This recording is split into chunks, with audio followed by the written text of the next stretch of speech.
Prince team পরিপূর্ণ ছবি আপনাদেরকে দিতে পারেনি, দেশের মানুষের কাছে পৌঁছতে পারেনি। বাট বিশ্বাস করেন যে এর কোনো কমতি ছিল না আমাদের। প্রথমেই আমরা ফেসেছি পারমিশন জটিলতায়, সেখানে 3 মাস চলে গেছে, অনেক শুটিংয়ের যে শিডিউল ছিল সেটাই চলে গেছে। তারপরে এসে সবার এত অক্লান্ত পরিশ্রম ছিল যে সিনেমাটা কিভাবে কতটা পারফেক্টলি দেয়া যায়।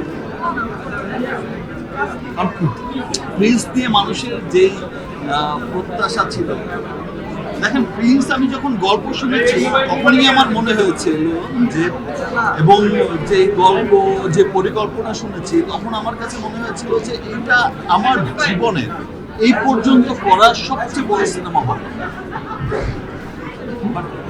হয়তো সময় স্বল্পতার কারণে আমি সেটা করতে পারি। আমি আমার টিমের পক্ষ থেকে, আমার প্রযোজক, আমার পরিচালক, সবার পক্ষ থেকে আমি সরি চাইছি যে আমরা চেষ্টা করেছি।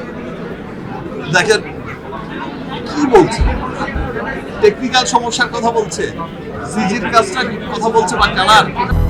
200-র বেশি সার্ভিস ও ফিচারে লেনদেনের সব বিকাশ অ্যাপে সম্ভব। সময়ের দরকার, বাট সময়টাই ছিল না। ঈদের আগ দিন পর্যন্ত আমাদেরকে কাজ করতে হয়েছে।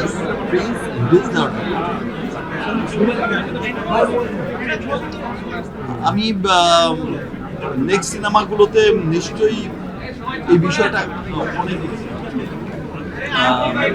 অনেক খেয়ালে রাখবো যে প্ল্যান এ তো ছিল আমাদের হচ্ছে ইন্ডিয়াতে পুরো লোকেশন দেখা, প্ল্যান বিও যেন রাখি। প্ল্যান এ ক্যান্সেল হয়ে গেল যেন আমরা প্ল্যান বি দিয়েও করতে পারি। এটা আমার নেক্সট ডিরেক্টর প্রডিউসার দেখেও বলবো। যত যাই বলুক, যে যাই বলুক, প্লিজ যারাই দেখছেন, আমি রকস্টারের শুটিংয়ে ছিলাম, সেখান থেকেই দেখছিলাম, ভিডিও দেখছিলাম। 5 দিন মাল্টিপ্লেক্সে ছিলাম না, 5 দিন পরে এসে 22টা শো পেয়েছিস ভাই। 2টা শো পাওয়ার কথা ছিল এত ব্যাড রিভিউর পরে। এটাই হচ্ছে মানুষের ভালোবাসা।